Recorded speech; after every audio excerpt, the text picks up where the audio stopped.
India छोड़कर दूसरे देशों में बसे इंडियंस यानी कि एनआरआईज ने एक बहुत बड़ा काम किया है। एनआरआईज ने साल 2022 में $100 बिलियन के रेमिटेंसेज इंडिया भेजे हैं, जो कि एक बहुत बड़ा अमाउंट है। इससे पहले अभी तक किसी भी कंट्री ने 100 बिलियन रेमिटेंसेज का आंकड़ा नहीं छुआ था। इंडिया पहला ऐसा कंट्री बन गया है जिसने $100 बिलियन के रेमिटेंस प्राप्त किए हैं, जो कि इंडिया के लिए एक बहुत बड़ी अचीवमेंट है। तो इस वीडियो में हम डिस्कस करेंगे इंडिया को इतनी ज्यादा रेमिटेंस कैसे मिल रही है, बाकी के कंट्रीज की रेमिटेंसेज के मामले में क्या पोजीशन है। हम यह भी डिस्कस करेंगे रेमिटेंस इंडियन इकोनॉमी को कैसे बूस्ट करने का काम कर रही है। तो बने रहिए वीडियो के एंड तक। जब कोई पर्सन अपनी कंट्री छोड़कर दूसरे कंट्री में जाकर कमाता है और अपने देश में उस पैसे को भेजता है, तो ऐसी मनी रेमिटेंस कहलाती है। वर्ल्ड बैंक की रिपोर्ट के हिसाब से साल 2022 में एनआरआईज ने $100 बिलियन के रेमिटेंस इंडिया भेजे हैं और इस $100 बिलियन के अमाउंट के साथ इंडिया रेमिटेंस की रैंकिंग में नंबर 1 पर है। इवन अगर आप पिछले कई सालों की रैंकिंग देखें तो इंडिया नंबर 1 की पोजीशन पर ही है। 2021 में इंडिया को $89 बिलियन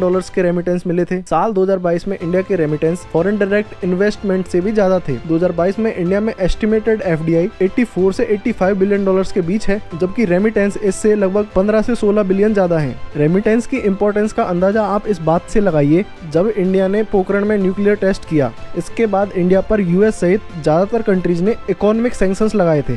ऐसी स्थिति में इंडिया पर इंपोर्ट के लिए फॉरेन करेंसी की कमी की आशंका होने लगी। तब तत्कालीन पीएम वाजपेयी जी ने विदेशों में बसे तमाम इंडियंस से विदेशी मुद्रा इंडिया भेजने का आग्रह किया। वाजपेयी जी के इस आग्रह पर इंडियंस ने अरबों डॉलर इंडिया भेजे। वर्ल्ड बैंक की रिपोर्ट के अकॉर्डिंग इंडिया आने वाले रेमिटेंसेज में एक डायनेमिक चेंज देखा जा रहा है। आमतौर पर यह अज्यूम किया जाता है Indians gulf corporation council countries जैसे कि सऊदी अरब, यूएई, कुवैत, ओमान और कतर में जाकर लो स्किल्ड या फिर लेबर करते हैं और पैसा इंडिया भेजते हैं। कुछ हद तक यह बात 2016-17 तक सही भी थी, लेकिन अब इंडिया के रेमिटेंस में डायनेमिक शिफ्ट देखा जा रहा है। इंडिया आने वाले ज्यादातर रेमिटेंस जीसीसी कंट्रीज की बजाय डेवलप्ड कंट्रीज जैसे कि US, UK, Canada, Australia, Singapore से आ रहे हैं। आरबीआई की एक रिपोर्ट के हिसाब से साल 2018 तक, साल 2017-18 तक इंडियन रेमिटेंसेस का 54% सिर्फ 5 जीसीसी कंट्रीज यूएई, सऊदी अरब, कुवैत, ओमान और कतर से आता था। लेकिन साल 2020-21 में यह शेयर 54% से घटकर सिर्फ 28% पर आ गया है, जबकि सिर्फ 3 कंट्रीज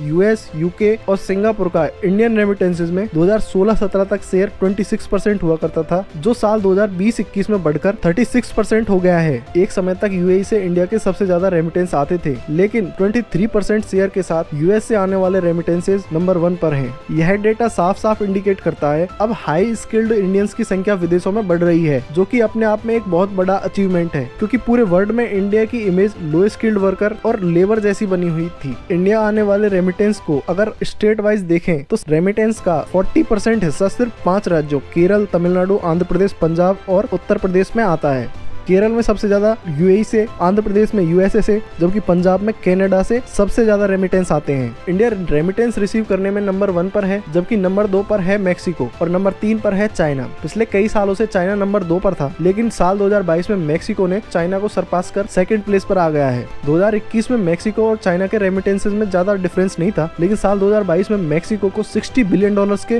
रेमिटेंसेज मिले, जबकि चाइना को सिर्फ $51 बिलियन के रेमिटेंस मिले। इनके रेमिटेंसेज को अगर इंडिया से कंपेयर करें तो ये बहुत ही कम है। इंडिया ने चाइना से लगभग डबल रेमिटेंसेस प्राप्त किए हैं। वहीं इंडिया के नेबरिंग कंट्रीज पाकिस्तान को $29 बिलियन के, नेपाल को $8.5 बिलियन के और बांग्लादेश को $21 बिलियन के रेमिटेंसेस मिले हैं। इंडिया के रेमिटेंस इन द फ्यूचर बढ़ने ही वाले हैं। रेमिटेंसेस इंडिया की इकोनॉमी के लिए बहुत ही इंपॉर्टेंट है, क्योंकि रेमिटेंस से इंडिया में all together purchasing power increase होती है और परचेजिंग पावर से मार्केट में कैश इनफ्लो बढ़ता है। कैश इनफ्लो से इंडिया की इकोनॉमी ग्रो होती है। आज के समय अगर आप देखें, इंडिया का ट्रेड डेफिसिट काफी बढ़ चुका है। फाइनेंशियल ईयर 2021-22 में इंडिया का ट्रेड डेफिसिट लगभग $191 बिलियन था, जो कि इंडियन रुपी की डिप्रेसिएशन के लिए बहुत हद तक जिम्मेदार है। रिसेंटली आपने देखा होगा इंडियन रुपी ऑल टाइम लो पर चला गया था। रेमिटेंसेज इंडियन रुपी की गिरावट को रोकने में एक इम्पोर्टेंट फैक्टर का काम करते हैं। इंडियंस फॉरेन में डॉलर्स, यूरो, पाउंड या अदर फॉरेन करेंसी में कमाते हैं और वो इंडिया पैसा भेजते हैं, तो मार्केट में रुपी की डिमांड बढ़ती है और रुपया स्ट्रॉन्ग होता है।